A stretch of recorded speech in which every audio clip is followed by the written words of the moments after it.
नमस्ते, राम राम जी। कैसे हैं आप लोग? सब ठीक? आशा करती हूँ आप लोग ठीक होंगे, सेहतमंद होंगे। यही प्रार्थना है प्रभु के चरणों में। मैं इतना क्यों मुस्कुरा रही हूँ? क्या गम है जो छुपा रही हूँ? अरे वाह वाह, मस्त। बताती हूँ, रुक लो, पहले मैं हंस लूँ थोड़ा सा। क्या हुआ है, मैंने जो कल वीडियो डाली थी कि मैं आपको बोल रही थी कि मुझे यूट्यूब पे जाके सपोर्ट करो, तो मैं जो कुछ भी बोल रही थी मैं अभी ध्यान से वो वीडियो देख रही थी। तो उसमें हर दूसरे सेकंड में ठीक है, ठीक है, ठीक है, तो मैं सोच रही थी हाय हाय, मैं कितने अच्छे से बात करती हूँ। मेरा ये भी रूप है।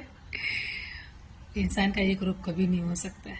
जैसे मैं यहाँ बात करती हूँ, ये बहुत अलग है। और मेरा रूप, ये मेरा ऐसा विश्व है जिसमें बहुत पूरी दुनिया है, लेकिन फिर भी मैं अकेली हूँ। ये दुनिया मुझे बहुत अच्छी लगती है कि सिर्फ मैं बोल रही हूँ और बाद में मैं सुन भी रही हूँ, लेकिन लिखित के द्वारा सुन रही हूँ। मुझे बहुत अच्छा लगता है। लेकिन सच में कह रही हूँ, मैं जब अपनी खुद की बोली सुनती हूँ तो मुझे बड़ा गर्व महसूस होता है अपने आप पे। अभी आप कहेंगे क्या प्रिया जी, खुद की तारीफ खुद ही कर रहे हो? तो हाँ, कहाँ जीएसटी लगने वाली है ना मुझे अपनी तारीफ में। कोई क्यों करे, है क्या मुझ में ऐसा जो तारीफ करेगा? लेकिन हाँ, मेरे लिए मेरे अंदर बहुत कुछ है खुद की तारीफ करने के लिए। बहुत अलग अलग रूप होते। मेरी माँ हूँ तो मेरी माँ के रूप अलग है, मैं पत्नी हूँ तो मेरे पत्नी का रूप अलग है, कोई और है तो उनके लिए मेरे रूप अलग है। लेकिन ये इंस्टाग्राम पे जो मेरा रूप है अभी ये जो मैं बोल रही हूँ, जो मुझे जानते हैं ना रियल में मेरे रियल लाइफ में जो जानते हैं वो बहुत हंसेंगे। जब आज मैं ये जो अपनी बातें सुनती हूँ, ये जो इंस्टाग्राम पे मैं जो कुछ भी बोलती हूँ, मैं जो सुनती हूँ, कल भी मैंने जैसे कहा था कि अगर मेरे पापा आज होते या मेरी बुआ या मेरे बड़े पापा, तो बहुत गर्व महसूस करते हैं मुझ पे। क्योंकि मैं बहुत छोटी थी ना, एक 7-8 महीने की शायद, तो एक बीमारी हो गई थी मुझे, जिसमें बच्चे के हाथ पैर बिल्कुल लकड़ी की तरह हो जाते हैं और पेट ऐसा फूल जाता है। उसको मराठी में मुर्दूस बोलते हैं। तो मेरे जो बड़े पापा हैं उन्होंने ना ऐसी उंगली पकड़ी, तो मैंने वो धीरे धीरे उनकी उंगली पकड़ ली।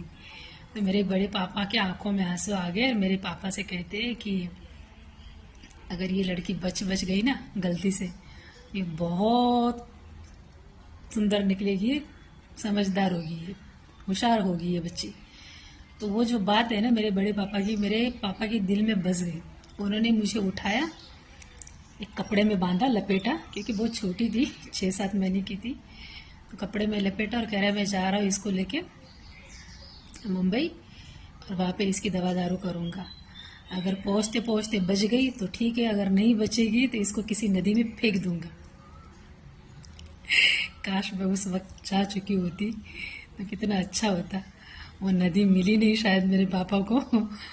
आज ये खड़ी है। फिर 6 महीने के बाद मेरे पापा ने जब मुझे ठीक किया, मेरी जो मासी थी, उनकी जो हस्बैंड, मेरे अंकल, उन्होंने कुछ किसी बाबा के पास मुझे ले गए और उन्होंने मुझे एक दवाई बोली थी। तो उन्होंने कहा था कि ये जो दांत है इसको लगाए बिना सिर्फ होठों से नीम के पत्ते तोड़ के मुझे ला के दो। तो उन मेरे पापा ने और वो अंकल ने, दोनों ने मिलके वो जो बिना दांत लगाए नीम के पत्ते तोड़े मेरे लिए।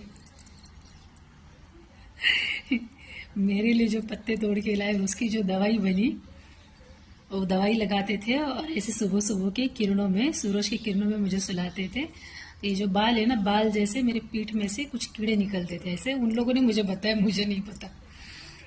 तो फिर 6 महीने के बाद जब ठीक ठाक हो गई तो मेरे पापा ने एक मेरी फोटो निकाली और गाँव भेजी कि देखो ये जो मरने वाली थी, ऐसी कोई नदी मिली नहीं जिस नदी में मैं इसे फेंकूं, तो अब ये लड़की ऐसी हो गई है। तो उसका जो परिणाम है ये आपके सामने है। आज अगर वो होते तो मैं कह रही हूँ ना, बहुत खुश होते। और जितना प्यार वो मुझे देते ना, शायद ज़माने में आज मुझे कोई नहीं देता, वो तीनों अगर जिंदा होते तो। क्योंकि वो लोग मुझसे बहुत प्यार करते थे, हद से ज़्यादा। अगर कोई नज़र उठा के भी मेरे तरफ देखे, मेरे पापा सबसे ज़्यादा, मेरे पापा उनकी नज़र निकाल के रख दे, ऐसे डेंजर थे मेरे पापा। बहुत प्यार करते थे मेरे से, कोई मुझे उफ तक नहीं कहता था। ऐसे धीरे धीरे किस्से सुनाती रहूंगी। ये